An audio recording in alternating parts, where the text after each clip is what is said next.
السلام عليكم ورحمة الله وبركاته، ازيكم عاملين ايه؟ يا رب تكونوا بخير. وحشتوني كتير كتير. النهارده ان شاء الله بقى جيت لكم فيديو جديد. بس طبعا في الاول عايز اقول لكم كل سنة وانتم طيبين، يا رب رمضان كريم علينا وعليكم. النهارده بقى بصوا دخلنا على الفطار على طول. طبعا ده اول يوم فطار ليا في الشقة. يعني فطرنا عند حماتي وبعد كده بقى ايه رجعنا بقى البيت. فطبعا عايزين بقى نحضر المشروبات بتاعتنا الجميلة. طبعا الحاجات دي انا كنت شاريها في المشتريات بتاعت الشهر.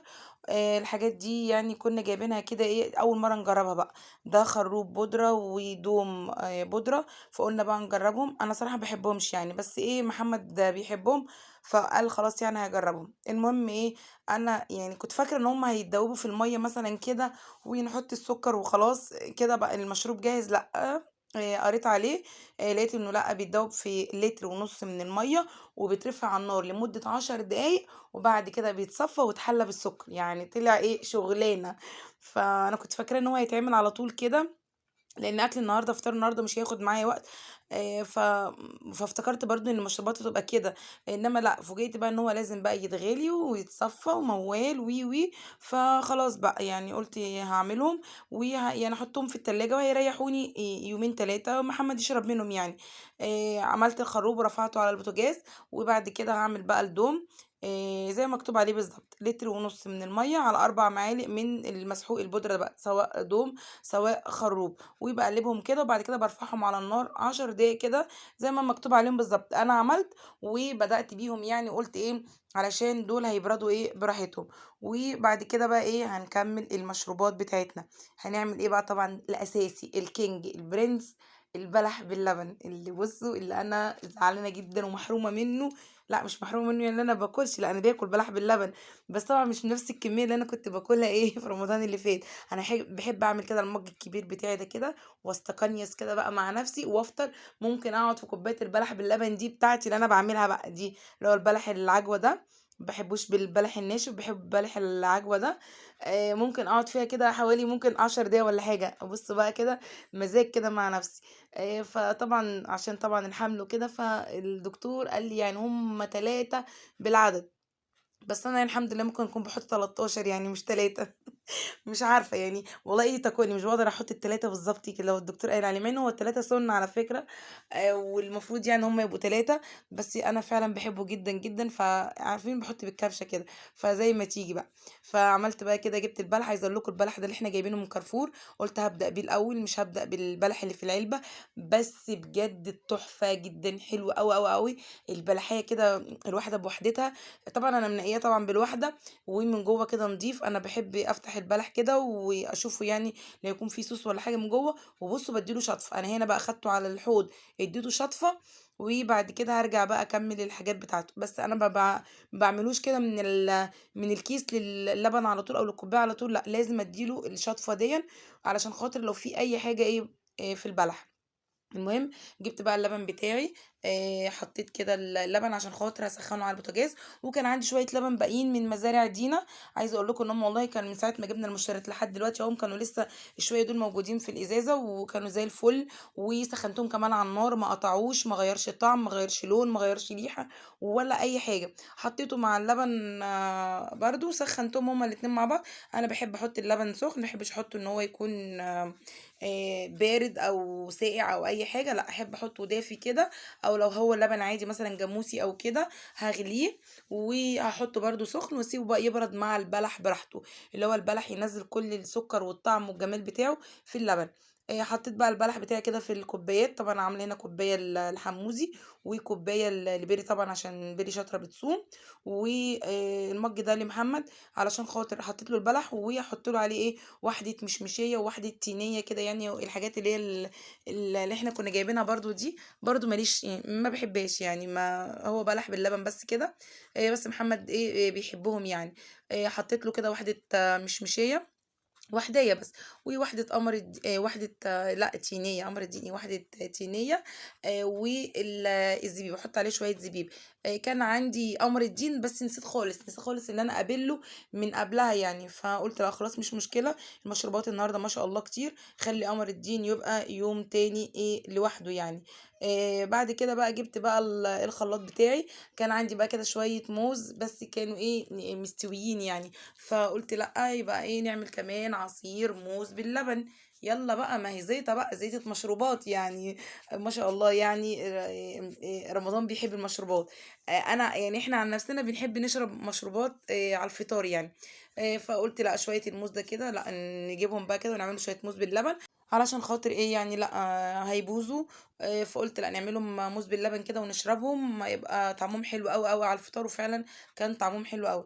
المهم ضربت كده الموز بشويه يعني بشويه سكر مع شويه ميه، عقبال ما اللبن بتاعي كان يعني خلص، يعني ان هو يدفى بس طبعا مش هيتغلي.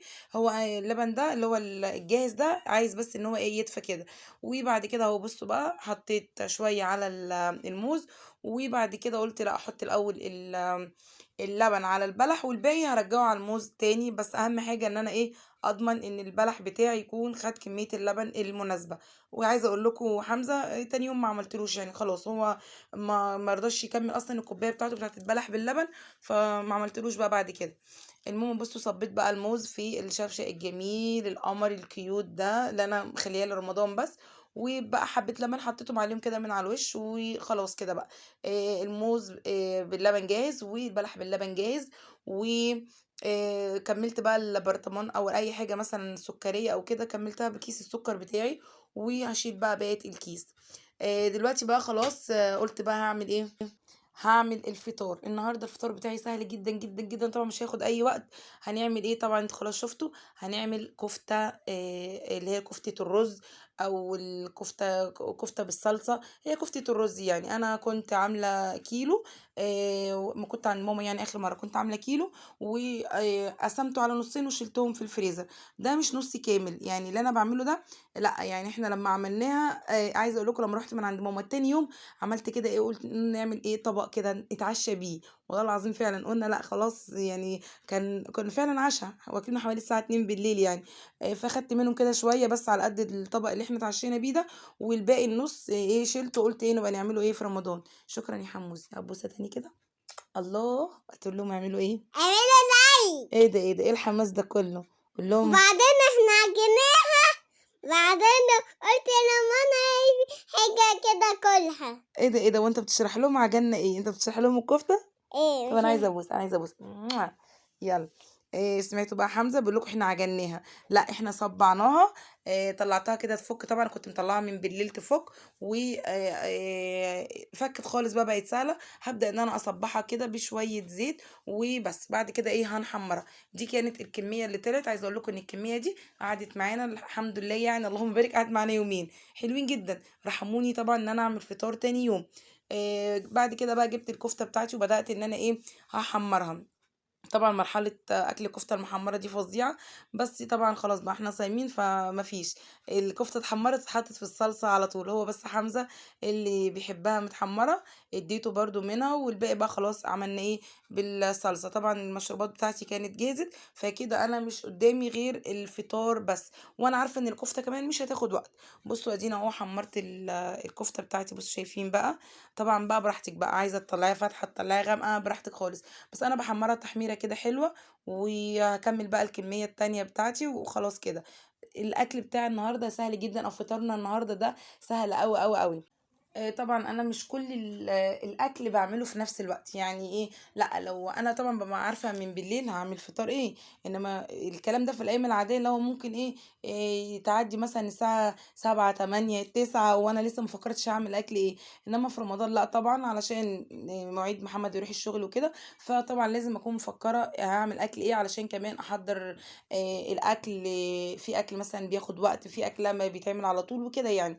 فهنا بقى كنت عارفة ان طبعا الكفتة مش هتاخد مني وقت، فكنت بقى ايه براحتي خالص. دلوقتي بقى كان الخروب والدوم كانوا خلاص بقى عدى ال10 دقايق كده وخلصوا. فجبت بقى المصفى بتاعتي وبدأت ان انا اصفي. انا ما كنتش متخيله ان هو هيطلع الحاجات دي، وانا كنت عماله لي هيتصفى ليه. اتاري هو ايه بتاخدي اللي انت عايزاه من البودره بتديك الطعم اللي انت عايزاه، او بتاخدي منها النكهه، او بتاخدي منها طعم الخروب او الدوم، والباقي بيتصفى. وبعد بقى ما صفيتها كده هابدأ إن أنا أحط السكر بتاعي، طبعًا السكر حسب الرغبة. وبعد كده جبت بقى الإزازة اللي هاحط فيها الخروب أو الدوب. طبعًا الأزايز ديًّا أنا بابقى عارفة داخل عليها شهر رمضان. الشهر اللي قبلها بابدأ إن أنا أشيل الأزايز اللي هي الصغيرة دي، اللي هي اللتر، لإني عارفاها هيتبقى مني شوية تمر، هيتبقى مني شوية صوبيا، هيتبقى مني شوية أي عصير أحطهم في التلاجة، وبعد كده يخلصوا أقوم رامية الإزازة وجايبة إزازة غيرها. بمناسبة التمر عايزة أقول لكم السنة دي أول سنة ما أجيبش تمر. طبعًا هو طبعًا مش صحّي خالص، ده مُضر جدًا، جدًا، بس للأسف أنا باحبه أوي وأنا وعيالي. بس طبعًا أنا ما جبتوش لإن طبعًا هيبقى غلط جدًا، جدًا، جدًا كمان عشان خاطر الحمل. فقُلت لأ بقى بلاها مش مشكلة، كفاية إن أنا هاكل بلح، فخلاص مش هيبقى بلح وتمر بقى الصراحة. فما جبتش تمر السنة دي خالص، لإني لو جبت أنا عارفة إن أنا هاعمله يعني هاعمله وهاشرب منه يعني هاشرب منه. فقُلت لأ يبقى بلاش تمر خالص. وقُلت خلّيها كده لمّا أروح عند ماما هناك واحد بتاع تمر حلو أوي، أوي. خلّينا اليومين اللي إحنا نبقى هناك دول اللي أنا أبقى أشرب فيهم تمر يعني، إنما هنا لأ مش هاعمل. لإن كمان عيالي هيشربوا هو كمان غلط جدًا وأملاح وألوان وصناعية وحاجات كتير فيه بلاوي يعني. المهم بقى خلاص بُصّوا خلّصنا بقى المشروبات بتاعتنا أهو. وحطيت كمان الحاجة الساقعة كده. شربنا كده كوباية وخلاص يعني ما كترناش برضه منها حاجة بسيطة. وخلاص ده كده كانت المشروبات بتاعتي جهزت. هنروح بقى نعمل أو نكمل الفطار بتاعنا. طبعًا دلوقتي هاعمل الصلصة بتاعة الكفتة تمام. أنا باعملها بالتومة بس. بس ما باحطش ولا بصل ولا أي حاجة بس. حطيت معلقة سمنة كده وهانزل عليهم بمعلقة توم. وهاسيبها إنها أحمّرها كده حاجة بسيطة تمام. الصلصة بتاعتي النهارده هاحط عليها كده مكون حلو أوي، أوي، أوي. أنا ما عملتوش معاكم قبل كده وأنا أصلًا ما باعملهوش. وما أعرفش أنا عارفة بيتعمل إزاي بس أنا ما جربتش إن أنا أعمله. اللي هو المرق الصعيدي، المرق الصعيدي. طبعًا اللي بيتابعني وعارف المرق الصعيدي هيعرف أنا باتكلم على إيه. المهم حماتي كانت مدياني كيس كده. فقُلت خلاص أنا هاعمل الصلصة وأحط عليها يعني قيمة معلقتين كده من المرق بتاعي، يدّوها برضه طعم جميل. عايزة أقول لكم حماتي لو عندها المرق ده بتعمل الكفتة فيه ذات نفسها، يعني تاخد المرق كده كله وتزوّده بشوربة. وتبدأ بقى إنها تبقى دي الصلصة بتاعة الكفتة وتحطه في الطاجن كده وبُصّوا حاجة كده ألاجة، ألاجة. بس أنا الصراحة لأ، يعني أنا كان عندي حبة المرق دول. فقُلت لأ، ده أنا عندي كنز، عارفين أنتم كده المرق ده كده والله بالنسبة لي كنز يعني. لإني ما باعرفش أعمله طبعًا أنا لأ. خلّيه يعني قُلت أبقى أحط بقى فيه لحمة كده إن شاء الله نبقى نعمل مع بعض كده أكلة ونحط اللحمة جوّه المرق. فقُلت لأ، كفاية عليّا ناخد منه معلقتين تمام. فحطيت الطماطم بتاعتي بعد ما ضربتها في الخلاط وحطيتها على التومة. وبعد كده هاسيبها شوية تتسبِّك وبعد كده أقوم حاطة معلقتين من المرق. الناحية التانية طبعًا هاعمل رز بشعرية. بُصّوا بقى عايزة أقول لكم حاجة في الحِلَل الجميلة القمر بجد دي. بُصّوا الحلة فيها فاتحة للبخار. يعني هي أصلًا بُصّوا شايفين الغطا الأسود اللي فوق ده كده، ده مرسوم عليه كده حتّة كده. يعني ده بيقول لك ده بيطلّع البخار. طَب إيه الفايدة من كده؟ لمّا عارفين أنتم لمّا بنيجي نسبِّك الصلصة وكده. طبعًا لازم لمّا نيجي نسبِّك الصلصة الحلة تبقى يعني يا إما يا ما عليهاش الغطا، يا إما متهوية شوية كده اللي هي مواربين الغطا. ليه؟ إحنا عايزين البخار يطلع علشان الصلصة بتاعتي تتسبِّك. ما إحنا لمّا نطلّع البخار يعني المَيّة اللي فيها تتبخّر يبقى الصلصة هتتسبِّك بسرعة. الحِلَل بقى دي بقى فيها الميزة إنها بتطلّع البخار وأنتِ مغطية الحلة، من غير ما الدنيا تتبهدل ولا تطرطش كده من الصلصة. بُصّوا شايفين أهو أنا باشاور لكم بُصّوا شايفين البخار عامل إزاي. أنا أول ما عملت فيها الأكل كنت عمّالة أقول إيه البخار ده كلّه، إيه ده هو في إيه؟ ولقيتهم عاملين علامة البخار عليها. بس بعد كده بقى لمّا جيت بقى أعمل الصلصة وكده. وأنا أصلًا في الطبيعي باوارب الغطا بتاع الصلصة علشان طبعًا تتسبِّك بسرعة، لإن أنا عايزة المَيّة اللي فيها إنها تتبخّر. الطبيعي إن أنا باوارب الغطا أو باشيل الغطا وأمّا تيجي تخش على التسبيك كده أقوم مواربة الغطا بتاعها، فطبعًا بتطرطش برضه. فدي بقى ميزة حلوة أوي، أوي إنها بتطلّع البخار من الحلة، يعني بتساعد على التسوية وبتسوي بسرعة. وبجد، بجد، بجد كان اختيار موفّق. حِلَل ما شاء الله جميلة جدًا. أهو بُصّوا أنا عايزة أوريكم بُصّوا أهو المكان أهو. الخرم ده اللي بيطلع منه البخار. والغطا من جوّه ذات نفسه أهو بُصّوا في 4 خرام كده. هم دول اللي بيطلّعوا البخار منهم. فطبعًا الأكل هيتسبِّك معانا بسرعة. وبجد حلو أوي أنا عجبتني أوي الفكرة يعني.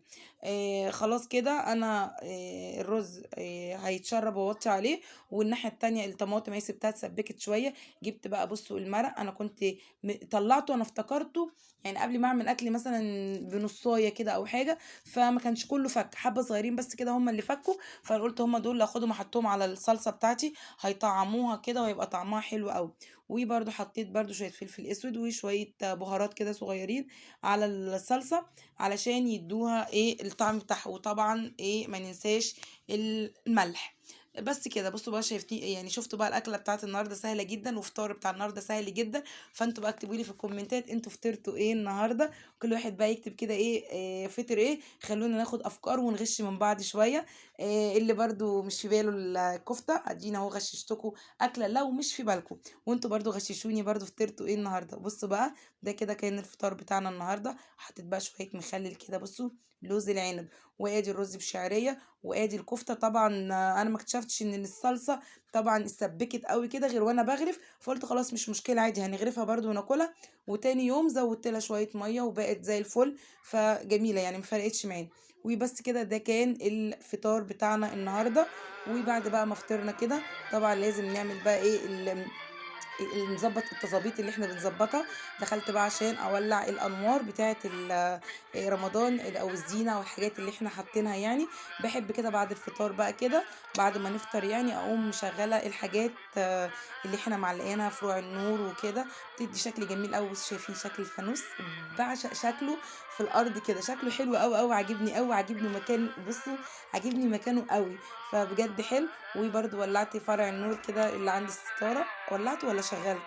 متهيألي شغلت. ولعت دي حاجة تانية صح. وبس كده ده كان الفيديو بتاعنا النهاردة، يا رب يكون فيديو خفيف عليكم. ولو عجبكم الفيديو ما تنسوش بقى تعملوا لي لايك، واستنوني في فيديو جديد. وبحبكم في الله، ومع السلامة.